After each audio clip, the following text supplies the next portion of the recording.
Yeah. Okay, good. Thank you. So let me start. Yeah, thank you very much. So let me start the new lesson, and then half of the lesson I will go back to what we wanted to finalize last time, if you remember, for that moving particle or whatever. So today's lesson is probably completely new for you. So we want to talk about parallel and perpendicular lines. Parallel means that they are in the same plane, but they don't intersect. It doesn't matter how much you go, there is no intersection point. So it means that this is the parallel. And perpendicular means that they intersect and the angle between the lines is 90 degrees. So that is a perpendicular, for example, if I can draw it. Yeah, so I mean that this angle should be 90 degrees, so that's perpendicular. So let me just draw something here for you. So I might have this situation that I have two lines that are parallel. So if this line is called L1 and this line is called L2, we just symbolize it by L1. We put this in front and say that L1 is parallel to L2, and if I have this situation that they intersect but the angle between them is 90 degrees, then I will say that these two lines are perpendicular. There is also another word in more advanced mathematics they call orthogonal. But we will use the word perpendicular. So here, if this is my line L1 and this is my line L2, I will symbolize it using this symbol. So L1, and then I have put something like this in between them, and then L2. So this is L1 and L2. So geometrically, it's very easy to understand what is a parallel, a pair of parallel and a pair of perpendicular lines, yes? But in analytic geometry, we do not have shapes, we have equations for lines, yes? A line for me is an equation, and L2 is another equation. And then I have an algebraic equation for two lines, and here I have the same. How is there any rule so that we can translate this geometric property to algebraic property? Yes?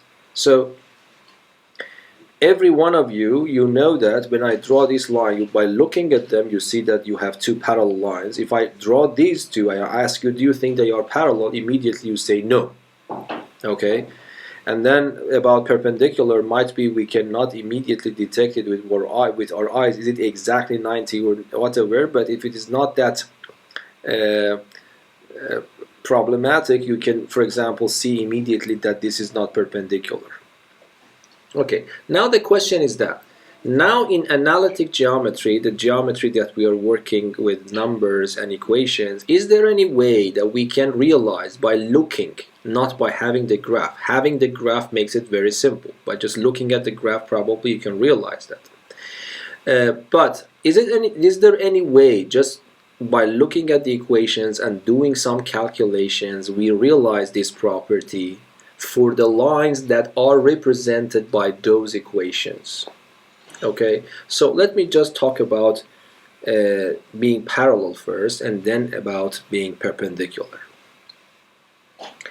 So do you have any hunch, do you have any guess what happens, how can I realize by, for example, I give you a function, I give you a line y equals to 5x plus 2, and I give you another line 3x minus 1, and you are not allowed to draw the graph. How can you, by looking at the equations, realize that these two lines are parallel or not? Well, you would look at the k value. Yes, yeah. And then? If the k value is the same, they're parallel, but not yes, parallel. So that is very easy. So for example, for this case, do you expect that they are parallel or not? No. Nope. No, because k values, one of them is 5, the other one is 3. But why this is true? Why, if the k values are the same, it means that they have to be parallel? And that comes from I think geometrically, it's easy to see that, because when you say that I have two lines that are parallel, it means that if one of them intersects the x-axis with some angle theta, and the other one intersects the x-axis with another angle, for example alpha, if these two lines are supposed to be parallel, what can I say about alpha and theta then? That they are the same. They are the same, exactly. But do you remember, I told you that if this is line L1, this is line L2, I told you that if I ask you find the k value of L1, we could do it in two different ways, either by ruler or by protractor. So let us use protractor here. If I ask you what is k of L1, what is your answer using protractor? It's tangent of theta. Exactly. And if I ask you what is k of L2, for the same reason, it is tangent of alpha. But we understand that L1 is parallel to L2 if and only if it's equivalent to saying that theta is equal to alpha. So I am working with the angles between 0 and 90 here.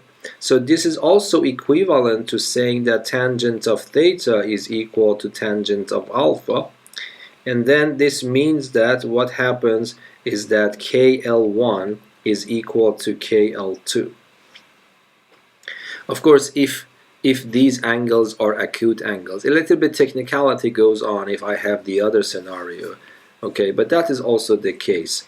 So, I mean, when theta is equal to alpha, it guarantees that tangent of theta is equal to tangent of alpha, but you might have tangent of alpha be equal to tangent of tangent of theta might be equal to tangent of alpha, but these two angles might not be the same. But this will not arise. So forget about that technicality. If you assume that your angles is between 0 and 90 here, that's quite okay. And then they are equivalent. So being parallel is very easy. And if someone asks you why this is the case, you can just tell them this, that if I have two parallel lines, then these angles should be the same. When the angles are the same, so the tangents are also the same. And when the tangents are the same, it means that the k values are the same as well. Okay, if the angles are bigger than 90, there were a little bit technicalities, but don't worry about that. But that's also the case that will work again. Okay, so here you immediately realize that these two lines are not parallel. Okay, and we can use Geogebra, for example, if we want to confirm that. That's a good idea.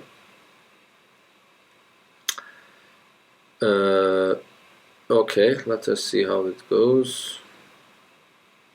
Okay, so here we have one of those lines that I wrote here was y equals to 5x plus 2. This is one of those lines, and the other one was y equals to 3x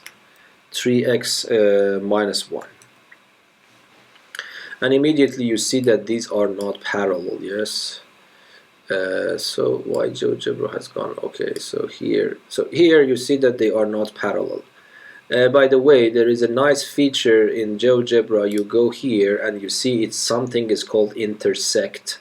So you choose that one, and then you go back, click on this line, it will highlight that line, and then click another line.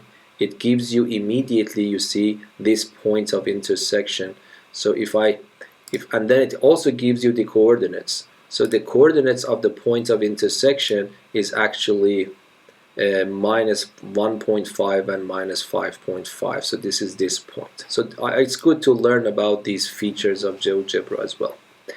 But the problem of perpendicularity is a little bit more tough than this.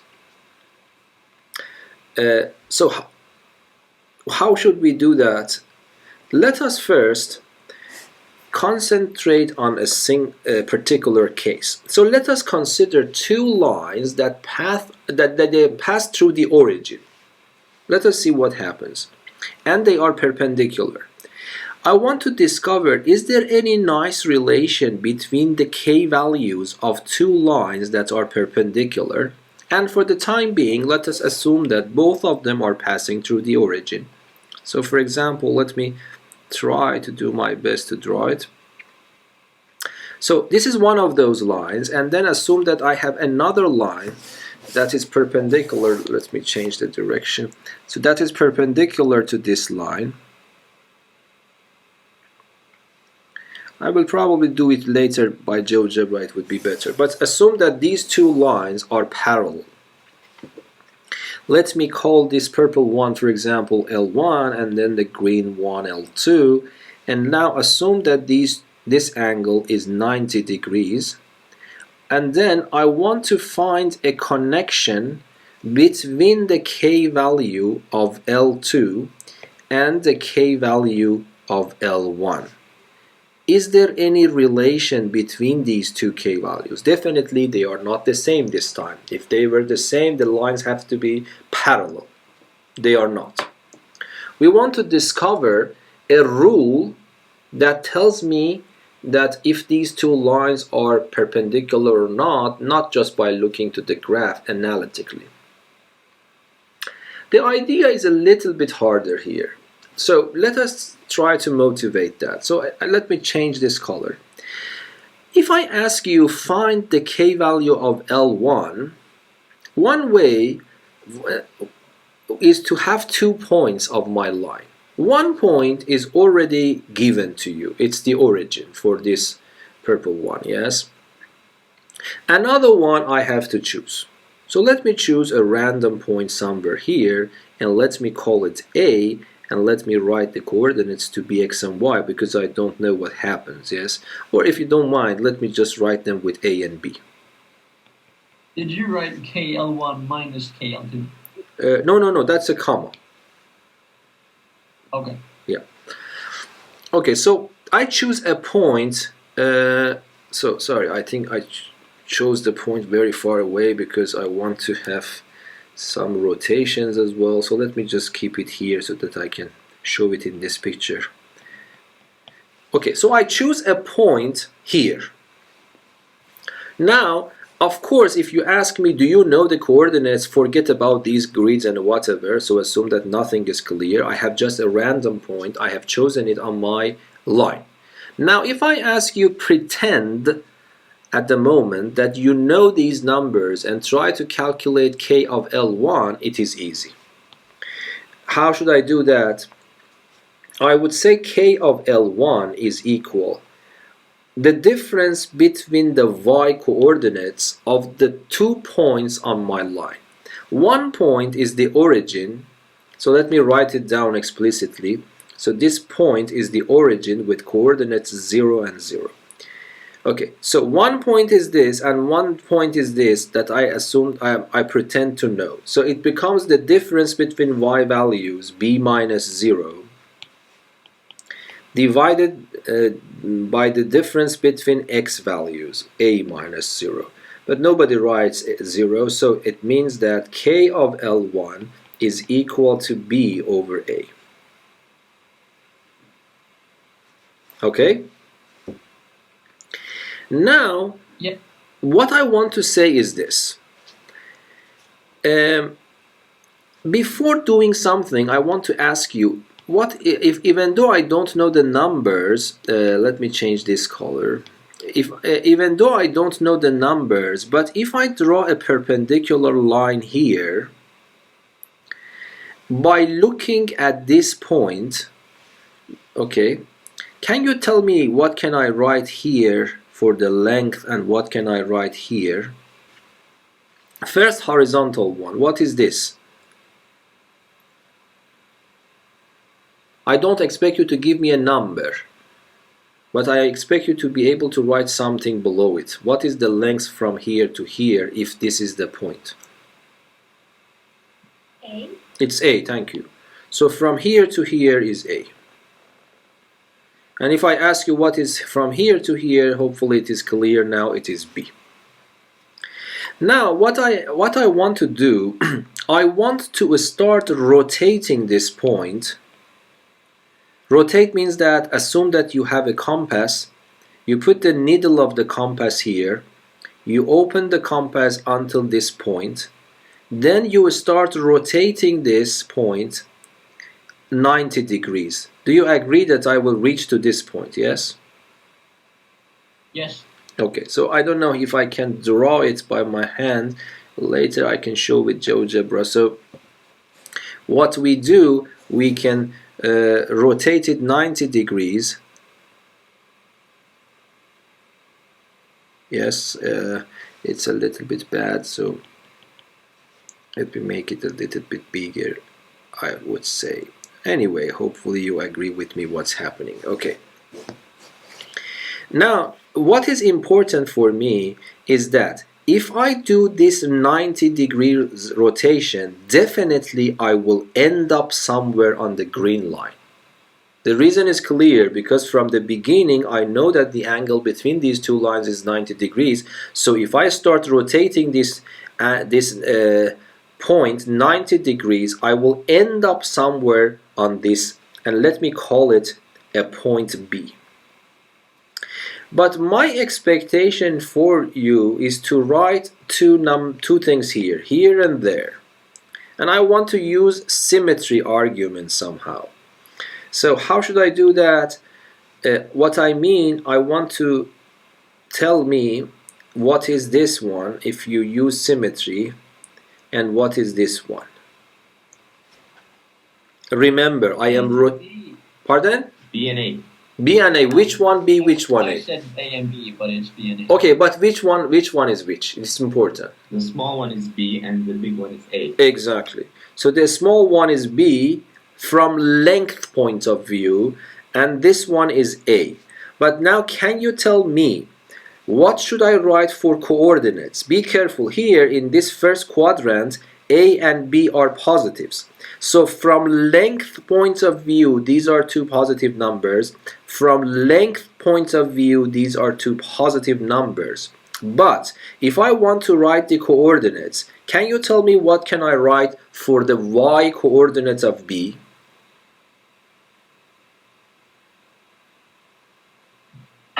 Minus B, A. You can write A, thank you.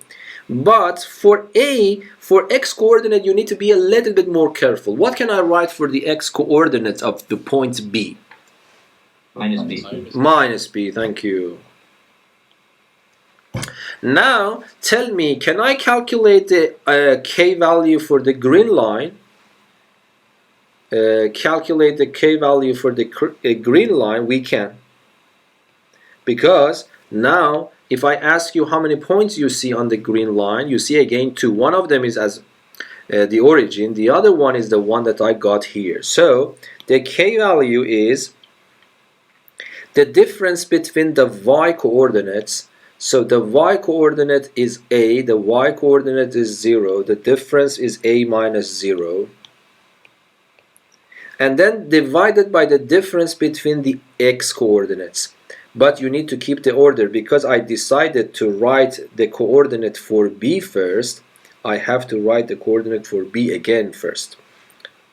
So which is minus B minus 0.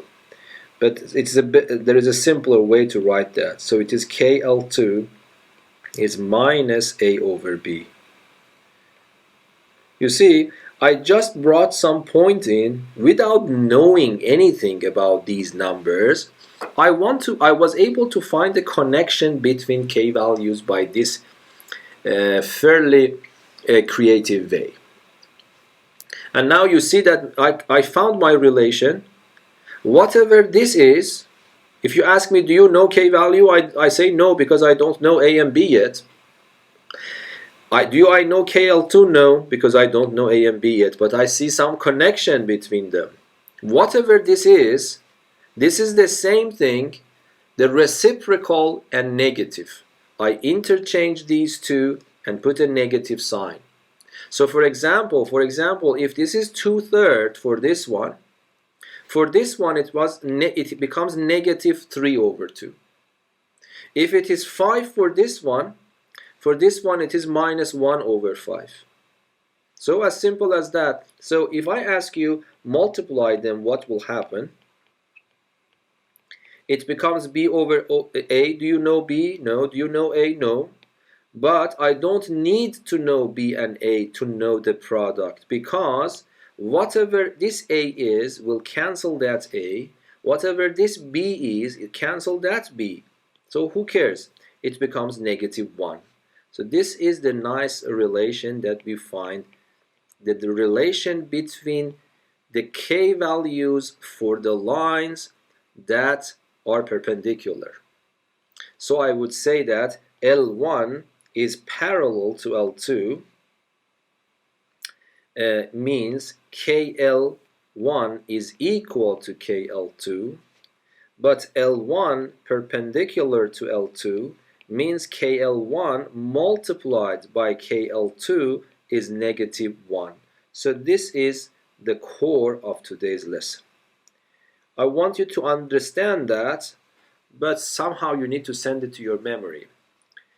As this was more or less trivial, you were able to answer this immediately, but I don't know how many of you knew about this before. So if this is a new lesson, so you need to remember that. Two lines are parallel if the k values are the same. Two lines are perpendicular. If I multiply the k values, it becomes -1. This is one way of interpreting that. Or I would say that one of them is equal to the negative of the other one divided, so it's a -1 divided by the second one. This is sometimes in some books they write it. KL1 is equal to -1 over KL2, or if you want to, K of L2 is equal to -1 K of L1. It doesn't matter, but you can simplify it as that. So is that clear? So for example, I have a question. yes?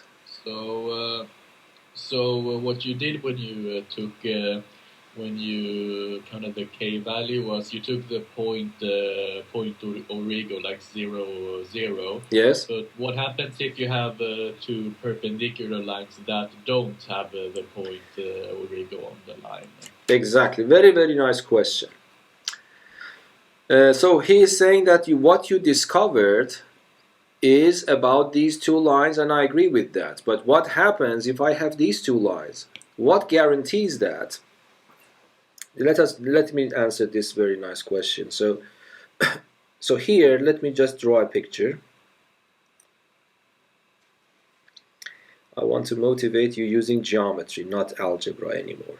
So what you are saying is that, for example, let us consider this scenario. I have a line here.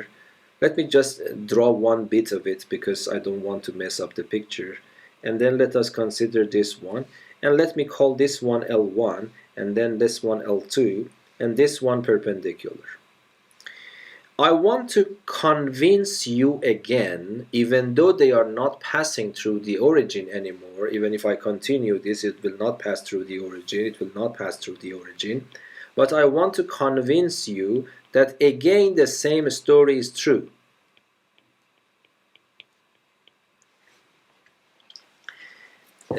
Is there any one of you knows the answer? Why this? But this is a very, very good question. But why this is also the case for this scenario?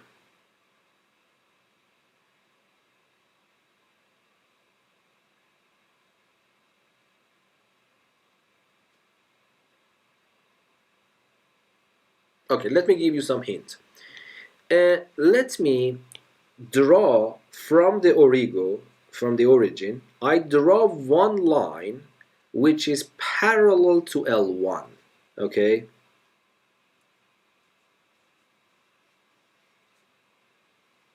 So, I don't know, usually in mathematics we call it L prime, showing that it has some relation with L1. It doesn't matter, you can call it line L, whatever you like. I am calling it L1 prime.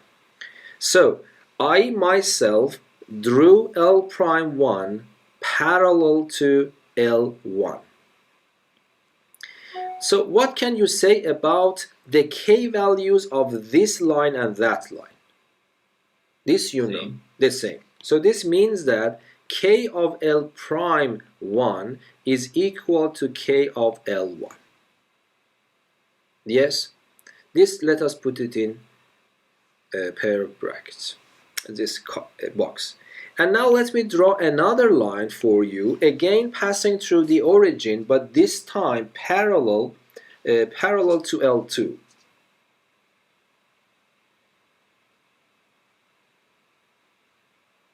Okay, so yeah, hopefully you understand what I mean. Okay, so this is, I will call it L prime 2. And now I ask you the same question. We know that L prime 2 is parallel with L2. What can I say about the k values? Again, the same. So k L prime 1, L prime 2, sorry, is equal to k L2. Yes, this we know. Now, can you tell me what is the angle between these two now? 90 degrees, because the angle between two was 90 degrees. I drew this one parallel to this, I drew this one parallel to this, so the angle still remains 90. So these two lines are perpendicular, 1. They are passing through the origo, 2. So it means that the relation between the k values is this for these two new lines. Okay, so therefore, because this angle is also 90 degrees and they are passing through the origin, but by what I exactly showed, I can say that KL prime 1 multiplied by KL prime 2 is equal to -1. Do you agree? This is exactly what I just showed. But on the other hand, instead of KL prime 1, I can write KL1 because they are equal. So instead of the first one, I write KL1 times, instead of KL prime 2, I write KL2, so it becomes KL2, and then it becomes equal to -1. And this is exactly what I was looking for, and this is shown. But that is a very relevant and good question. Is that understandable for everyone? So if I want to tell you, I would say that first, I considered the lines that are passing through the origin and perpendicular. I showed that this relation holds. But this is extremely good question. If you show that this holds for these two lines, how should I know that this also holds for any other lines? Then using this again, and then a little bit of geometry, I was able to show that no, even for this case, this is true. So now you are on the safe side, 99% on the safe side. What is that 1%? If it's not a straight line. No, assume that you have a straight line. I'm talking only about the straight lines in this chapter. Yes, if you have a completely vertical. Exactly. Because another scenario, thank you. Another scenario is if I ask you, let me just draw a horizontal line and a vertical line. Are these two lines perpendicular? Yes, because you yourself is telling one of them is horizontal, the other one is vertical. But do you think that this relation holds for these pair of lines? No, because the slope of this one is 0. The slope of this one is not defined in the first place. So how can I say 0 multiplied by something not defined? I only can multiply numbers. If something is not a number, how can I multiply that?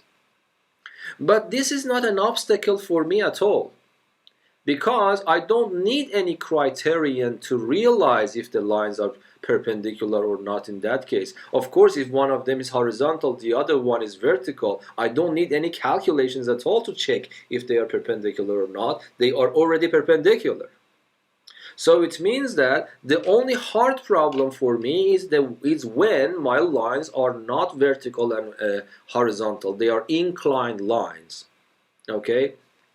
So for example, if I say that I have two lines, okay, guys, I have two lines, one of them has this equation, the other one has this equation. What is the relation between these two lines? What is the k value for this one? Not defined. What is the k value of this one? Is 0. Why this is 0? Because it involves only y, so it is horizontal. The equation involves only x, so it is vertical. So I don't need to check vertical lines, all of them are perpendicular to all horizontal lines. So without even start solving, I know that they are perpendicular. I don't need an extra checking on them. This checking is important when I don't know the situation. So this is why I would say that my problem of perpendicularity is 100% solved. If they are vertical and horizontal, I already know them. If this is not the case, then I have a formula for that to check.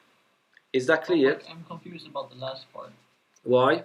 How do you know that they are perfectly perpendicular if x equals? No, this is very 1? important. This is very important. I talked about this several times. So when you say x equal to 1, what does it mean? It means that you are interested in all those points that x's are equal to 1. But do you have any condition on y? No. So if I ask you, tell me the points where x are 1, if this is 1, for example, you say this is 1 point, this is 1 point, this is 1 point, this is 1 point, this is another point, so they lie on a vertical line.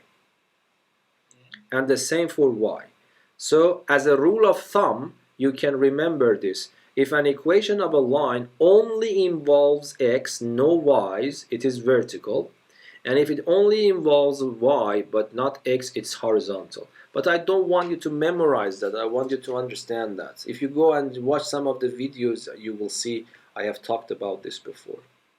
Any questions?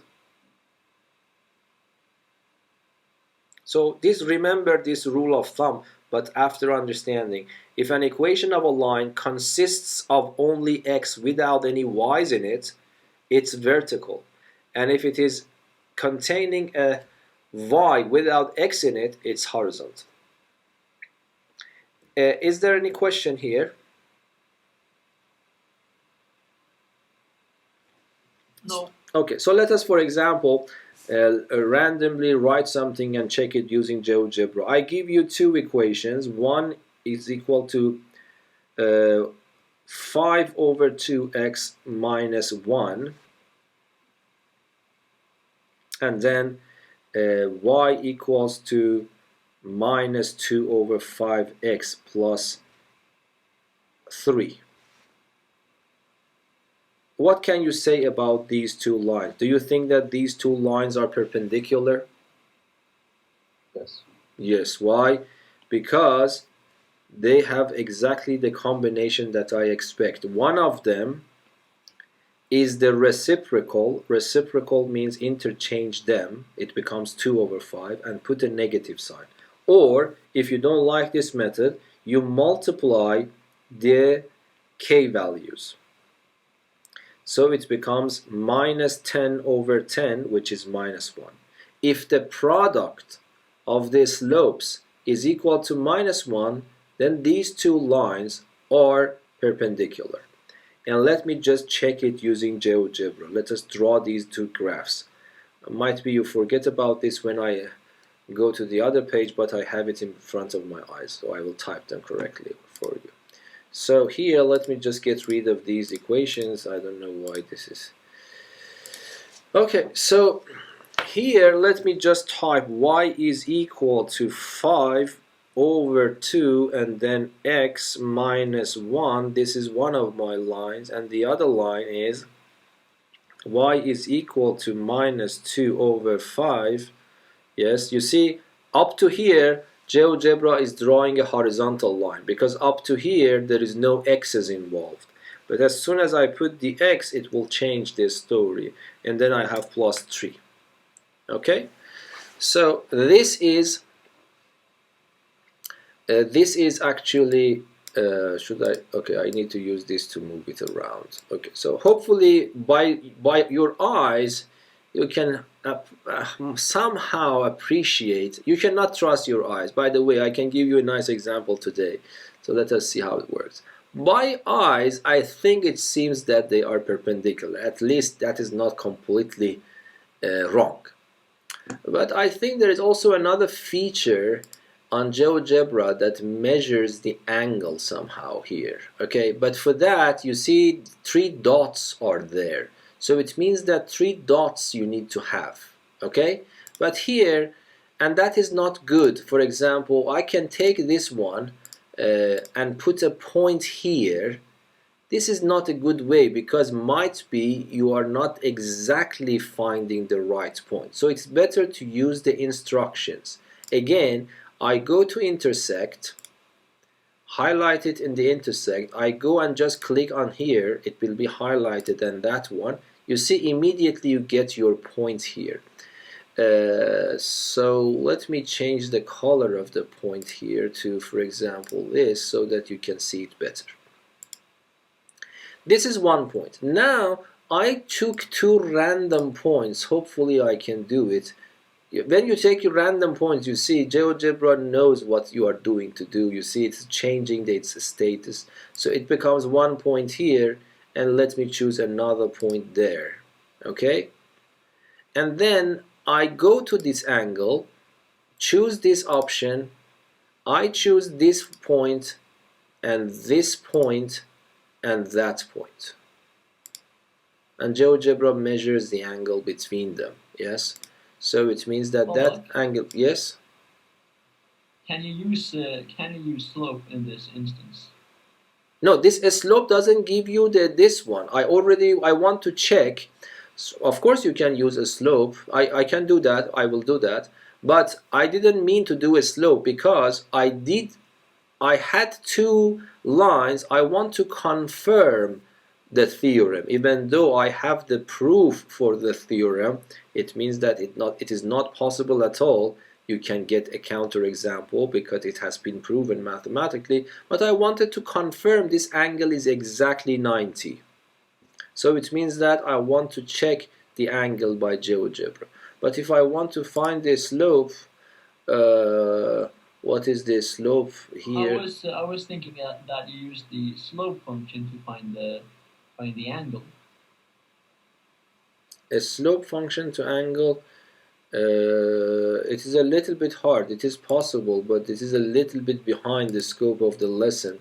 So if I measure this and this, let me see, here you see, so these 2 triangles, 1 2.5, this is 2.5, and I don't know, this is minus 0.4, and that's clear because it's 2 divided by 5 negative. So if I multiply this number by that number, it becomes definitely minus 1.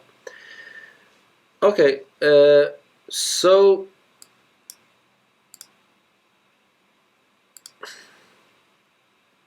this is something we checked. So you see that this is a very nice criterion. You don't need to draw the graphs to see if this is the 90 degrees or not, but even if you draw it, you cannot you cannot trust your eyes. So by the way, it's good to see if I remember something. It might be interesting to tell you at this point. So let me get rid of them, and let me get rid of the axes. I don't need them. Okay, so let me, if I remember something, I want to do it, let me think a little bit. 5 and 13. So I will go 5 units up. 1, 2, 3, 4, 5.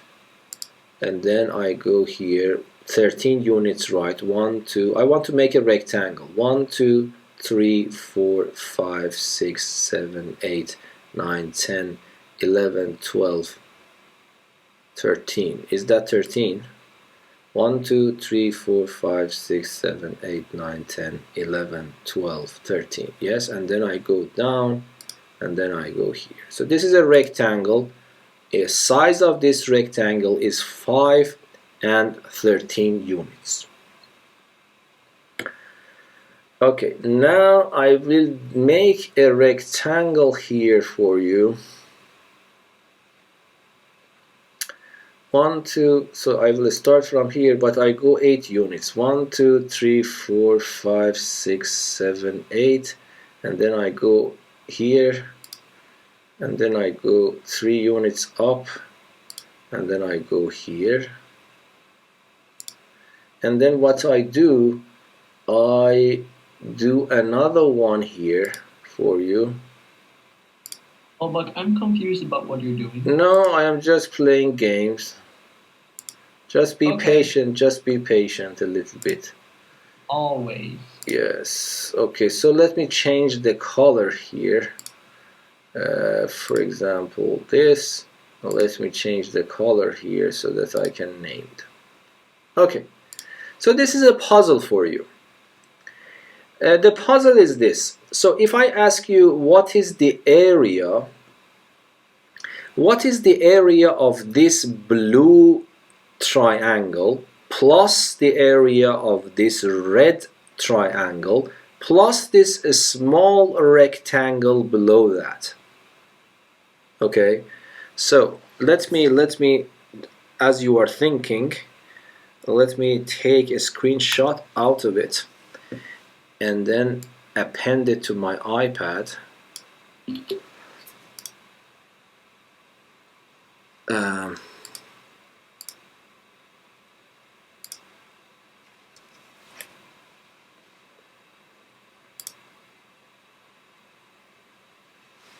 Okay.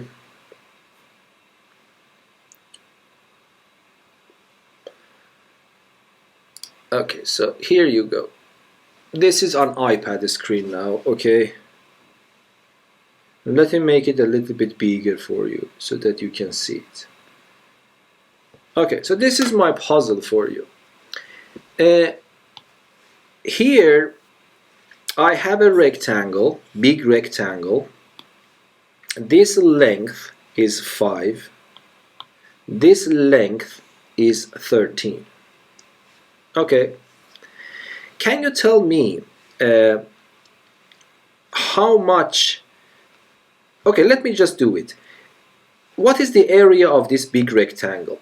Everybody knows that if I want to find the area, it becomes this number. 65. 65. Okay, sorry. So I don't know why I'm dividing by 2. No. Yes, 65 for the entire. You are right. Area units. Yes. Thank you very much. So this is the area. Welcome. But I divide it by 2 to find half of it. If you use your calculator in your head, it is 30.5. 32.5. Yes? Isn't that just the answer? Yes, yes. But that's what I'm asking you. Now let us do it in a different way. Let me ask you, can you calculate this area for me? Forget about rectangle. This you should know from your previous lessons, trigonometry, geometry. This is a right angle triangle. How can I find its area? I need to calculate. Find the, yes? What was it, the tangent, maybe? No. Find the area of the triangle. Okay, I was just thinking you need to know the science. No, you don't need. For the area, you don't need to do that. For the area of the right angle triangle, what do you need to do? You need to multiply this by that and divide it by 2, yes? And that's of course clear. You don't need to remember because this rectangle means this times this, but you want to have half of it, so you divide by 2. Is that right? Yes. So the area of the red one, is 3 times, how much is that? 1, 2, 3, 4, 5, 6, 7, 8. Divided by 2. So it becomes 24 divided by 2, it becomes 12. So the area of the red one is 12. Now what is the area of the blue one? Can you tell to me what's the area of the blue one? It's 5. Area of the blue one, I should multiply 1, 2, 3, 4, 5 by 2 and then divide it by 2. 5 times 2 divided by 2, 10 by 2, it's 5, yes? So, Yes. and then what is the area of this green one, for example, here, just this rectangle? What is the area of this rectangle? What is that? 15. 5 times 3. It's 5 times 3, yes? It's 15. But let me add these three numbers for you now. So what is the number? 12 plus 5 plus 15. What is that? 32. Isn't it surprising? What? You are missing 0.5. That is what? Yeah, that's my puzzle for you. Okay. Intriguing. I agree. So I promise you, if you believe in me, I am not cheating you at all. What you see in these calculations, all of them are correct. But if something like this happens in mathematics, I lose my job because there is nothing to teach. Mathematics, the weakness and of course the strength of mathematics is that it cannot tolerate even one single inconsistency. So you've lost your job then? Hopefully not.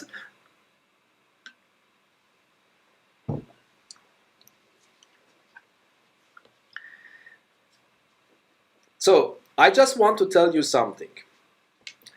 I trust mathematics more than my senses, my eyes, and everything. You should. Okay. I want you to tell you the same thing. You also need to appreciate it. Okay, let us now go to GeoGebra to see what's the problem. To see what's the problem.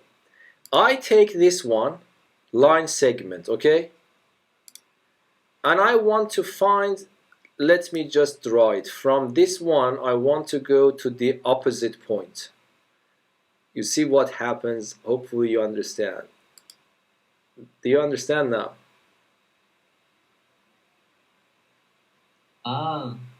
Do you understand? But it's not perfectly following it. There's a bit of a gap between. Exactly. That gap is your 0.5.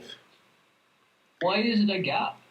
No, because exactly there is a gap because I was cheating on you. I was thinking about this ratio. Somehow your eyes cannot detect the difference.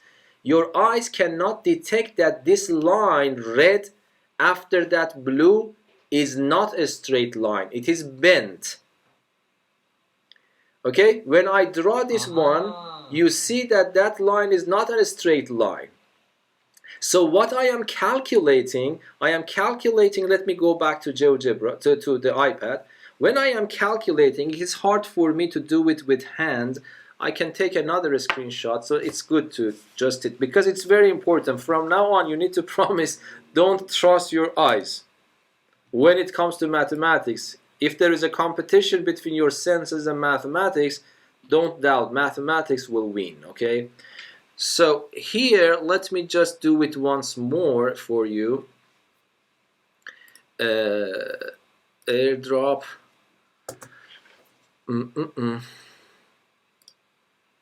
My computer is working to process a video, so it is a little bit slow. It's okay, Baba. Okay, thank you. So here, we just make it what? Bigger so that you can see. The problem is that the slope of these two lines, so assume that this is your x-axis. The slope of this line and the slope of this red line are so close together that you were always, so you actually took it for granted that they are at the same straight, on the same straight line, but it is not. So this, I don't know how much I can make it bigger. This difference that you see here, if I ask you what is this shape, by the way, what is the shape here? Can you tell me? This black line, this blue line, and this red line, what is the shape consisting of these three line segments? Like some really, really thin rectangle. Not rectangle. Oh, it's a squished triangle. Triangle. Oh, it's a triangle. Yeah. Very, very thin. Yes, you are right. Very, very thin triangle. I am exaggerating a little bit to understand that. So this is a very, very thin triangle. But can you tell me what is the area of very, very thin one according to the calculation we had in the previous page? 0.5. It's 0.5. It is your 0.5 which is missing. Okay, so this is what I want to tell. Don't trust your eyes. You see, you more or less 100% was sure that they are on the same line, but they are not. The deviation is so small that we cannot detect it, and our eyes is not capable of actually detecting those things. How can I understand this? By calculation, by mathematics. By calculating the slopes. Yes? If I ask you what is the slope of this red line, it should be the change. I go 1, 2, 3, 4, 5, 6, 7, 8 units to the right. Let me write it in. Let me write it here. So the k value of the red line is equal. I go 1, 2, 3, 4, 5, 6, 7, 8 units to the right. It goes 1, 2, 3 units up. So what is that? The change in y is 3. The change in x is how much? Is 8. Now I ask you, what is the k value of the blue one? What is the k value of the blue one?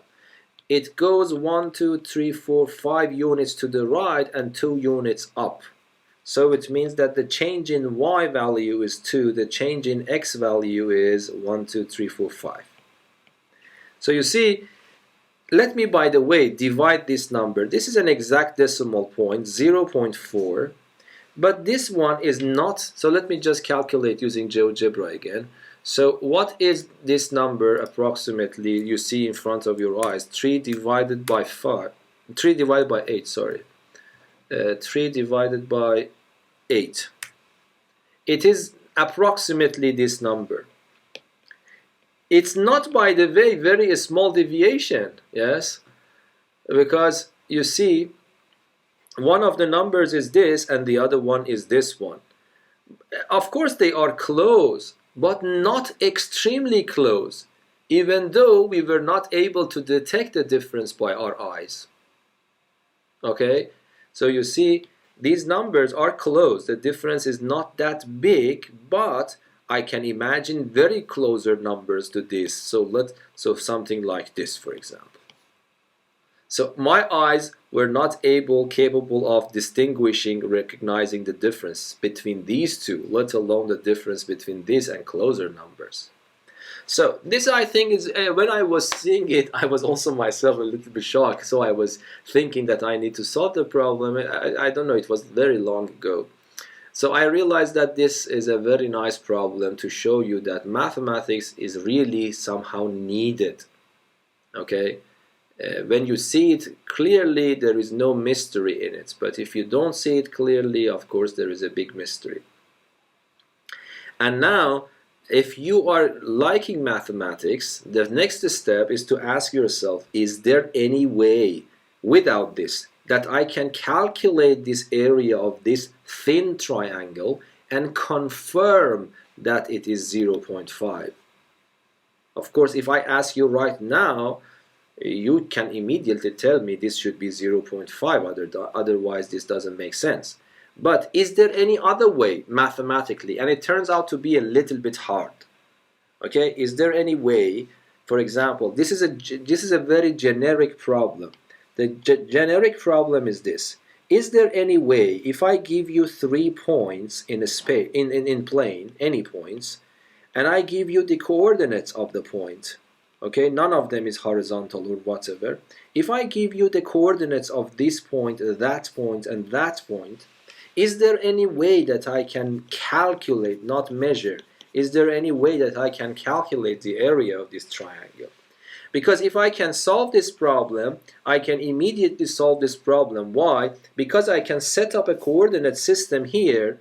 The coordinate of this point is the origin, no problem. The coordinate of this point is 13 and 5, no problem. The coordinates of this point is 8 and 3, no problems. So you see that this is a general structure. Is it possible that you give me the coordinates of these 3 points and I find a formula or a method or a strategy so that I can calculate the area out of those 6 numbers that I am giving you? 2 coordinates here, 2 coordinates here, 2 coordinates here. In some particular cases, the answer is not hard, especially if this one of these lines is horizontal. Yes, because if one of these lines are horizontal, then the answer is not hard, because I find the x-coordinate of this one, I find the x-coordinate of this one, for example, and then I subtract them. It becomes the base of my triangle. And then what I do, I calculate this length by the y-coordinate and calculate this length by the y-coordinate and subtract them. It gives me the height. And then I multiply this by that. But in general case, it is not that easy if none of these sides are horizontal. So if you are interested in solving these kinds of problems, I recommend you to think about that. It's not very hard, but you need to be creative. For this one, it was not hard. For this one, it is hard. And if you can solve this problem, you can use the formula that you find to measure the area of this extremely thin triangle and confirm that this is exactly your missing 0.5 area units. Okay, so do you understand what's going on now? Okay, so you see the k values were different, so this line and this line are not parallel, are not along the same line. Okay, and it was easy, very easy calculation. Just calculate the k value, they are not the same, so they cannot be on the same straight line. As simple as that. Okay, hopefully now you realize that mathematics is needed actually. You can, of course, most of the time the applications are so good that we can trust most of it, but not always. You need to have your interpretation and knowledge. Now, if you don't mind, let me just, you have 10 minutes, so I don't know, let us start talking about that problem that we had before, and then we will continue next week. Okay, so do you remember we were talking about, we have a point here, n plus 1, 3n. Okay, so my point is that I want to give it a solution. Do you know any solution for that? So what was that? I forgot, sorry. What was that? N plus 1, 3n's. N plus 1, 3n's. Yes? So first of all, if you ask me what is this, I would say this is a point. But is it a clear point for me? Do I know its coordinates? No. I have a relation for the coordinates, but if you ask me what this value is, I cannot say unless you tell me what n is. In that case, I know. But when I don't know, it means that there are different values for n. My question is that, you know that if I start changing the value of n, the position, the location for c will start changing. Do you agree with that? Do you have any doubt about it? For example, if I put n equal to 0, then I will get this point, which is here. And if I put n equal to minus 1, for example, it becomes 0 and minus 3. 0 and minus 3 is here. So you see that when I am changing it, but does it jump from here to here? No, because I have actually didn't consider millions of infinitely many points between 1 and 0. There are infinitely many points, sorry, between 0 and minus 1 that I have assigned. There are infinitely many numbers that I haven't considered. If I start considering them, this will come smoothly there. But my question is that, what is the loci? Loci is a terminology. It means the geometric points. What are the positions? What is the trajectory of this particle when I start altering n? Okay, that is my question. And if there is something that we can find its equation, let us find it. Do you have any idea how to solve it? By the way, these are at the level of your knowledge. They are deep questions, but I want you to be able to understand them. It's not very hard. I am asking you to give me an equation for the trajectory of this. You need to understand what is the meaning of the question in the first place. What I am demanding you. So we're supposed to answer? Yes, you can answer. What I am demanding. So maybe what you're saying is you want an equation or a formula. I don't know how to say, but something that gives you the trajectory of the point. Okay, so let me complete it. I want an equation so that if you draw it and then look and start tracing your particle, you see that your particle moves around that trajectory. Exactly. So I want an equation for the trajectory. But okay, this is good. But now, do you have any suggestions? How can I do that? So assuming it would be a straight line, you could use... No, we don't know. Why are you assuming it should be a straight line? We don't know. Might be at the level of our knowledge, and that's okay. That's a little bit. Yeah, that's you need to be. That's a very smart thing to do. Yes, you are right. Very smart. Yeah, but let us assume that we are not that smart. Smart enough to solve the problem, but not that smart to cheat. Okay. Any ideas how to solve this problem so that you are not afraid of changing these? It means that you come up with a solution that will work generically for these kinds of problems. You could use variables, maybe. Okay, so what do you mean? So somehow, let me because there is no much time, let me finalize this problem. So I would say that this point, I call it x because that's the x coordinate. This I call it y. What is the meaning of finding an equation for the trajectory? It means find the relation between x and y. When I ask you find the equation of an equation for the trajectory of the particle, it means tell me what is the relation between the x and y coordinates directly together. Here, x coordinate is written in terms of n, y coordinate is written in terms of n. If I ask you, you would say x is connected to n, y is connected to n. But it means that these two are also connected, but not directly, indirectly through n. So let me make the connection directly. If I can do that, I am done. And this is very simple, yes? I would say that x is equal to n plus 1, y is equal to 3n, x is related to n, y is related to n. This n is actually very annoying for my purpose now. I want to get rid of it to find the connection between these two directly. So how can I do that? Let me write n is x minus 1. I moved, so if you don't like it in this way, let me just do it in 2 steps. So from here, I move 1 to the left, it becomes x minus 1 is equal to n. Then I will take it with me and put it here. So this becomes y is equal to 3x minus 1. If you want to, you can multiply it here. This is the equation of your trajectory, but now you immediately realize what is it? What is this trajectory now? Is it a circle? It is what? 1 point formula maybe.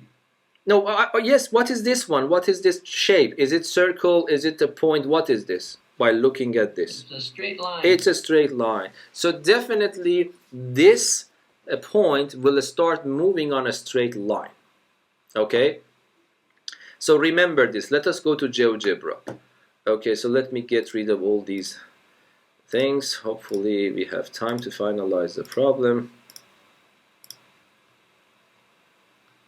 I don't know how should I clean all of them at once. You could close the program and then not save everything and just open it again. Yeah, that was I was thinking about that. I wanted to find a better way, but I don't think there is a better way. yes, it is really somehow crazy. I don't know. This should be very simple. So I will follow you. Okay, another time, let us open it. Okay, so let us see if we can confirm that using GeoGebra. So here, I would write the point C is equal to n plus 1 and 3n. This will immediately create a slider, okay? And then let me take it here to minus 5. It means that I am putting minus 5 here. It is out of reach now. And let me play it. It will move around. Somehow you will see the particle coming, saying hello and going. Did you see the particle? Yes. Okay. Now let us see what happens. If I want to give the trace of it. So let me see if I can do it from here. Oh no, I need to find the particle first somehow in reach. Oops, where is it? Oh, here. Okay, so now let me highlight it. Okay, let me ask GeoGebra to show the trace of the particle when it's moving, and let me start displaying it. If it goes several times, it will make it more complete every time.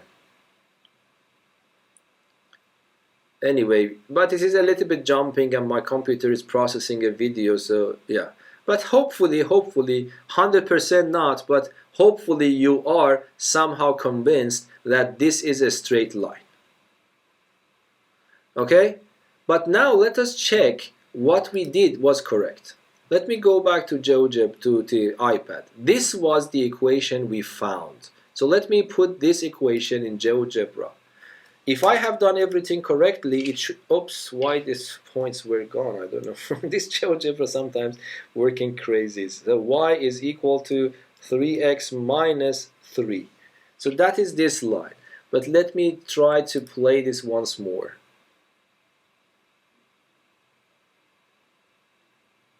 Where is the point? I don't... the points are there. Do you see? Yep. So the equation we find was probably correct if our eyes are capable of detecting that. So this is one way. Now let me just, before going for a nice weekend, let me ask you, what do you expect if I change this to this? Let us see what happens. What is your understanding now?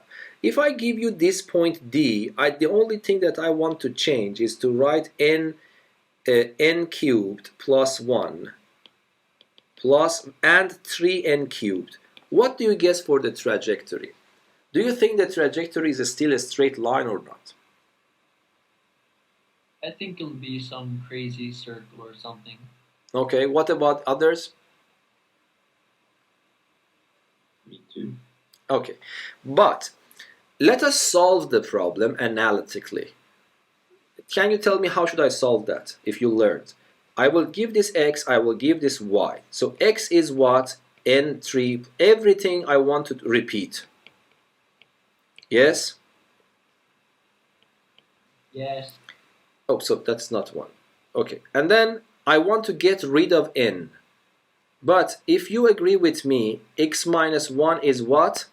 N cubed. Do you agree? And now the second one is also n cubed. I put it there, so it becomes 3 times x minus 1. So it becomes 3x minus 3. Nothing changes. Nothing is a big lie. There is something changing. But the trajectory is not changed. Let me go to GeoGebra. So I would write d is equal to this one, n to the 3 plus 1, and then I have 3, no, yeah, n to the 3 is good, n to the 3. Yes, and now I will do that. Okay, so now let us take this point C away. Okay, and then the problem is that let me see if I can just run it again. You see, again, the points are on the same line. They are jiggling around, but I need to get rid of everything first. So might be that's a good idea if instead of n I write m, and then instead of n I write m, so that GeoGebra creates a new slider.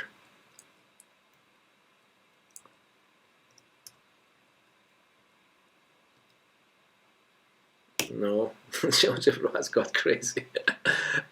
I don't know, but I don't know. This is a really bad feature, so I really don't know how to get rid of them. You could try to delete C. So let me delete C. Yes, that's a good idea. So I delete C, but then I don't know why these points are still there. I think you will have to delete N also. Okay, but I didn't want to do that anyway, so let me delete N, and everything is gone now, but still they are there.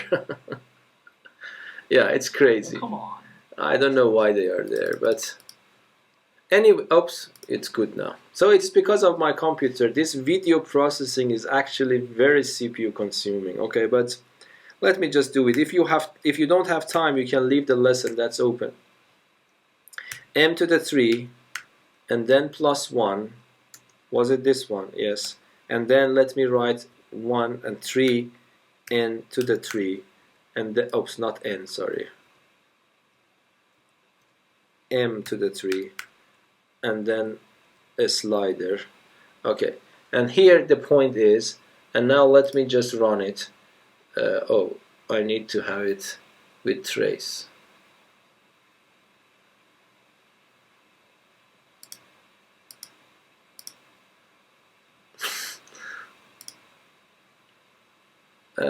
But next time I need to run it, because there is something changing, not trajectory. Can you tell me what is changing?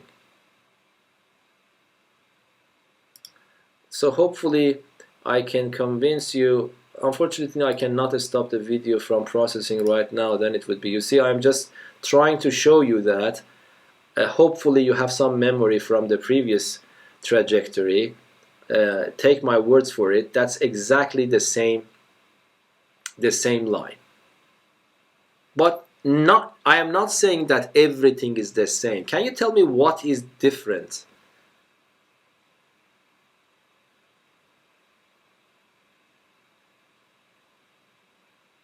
No.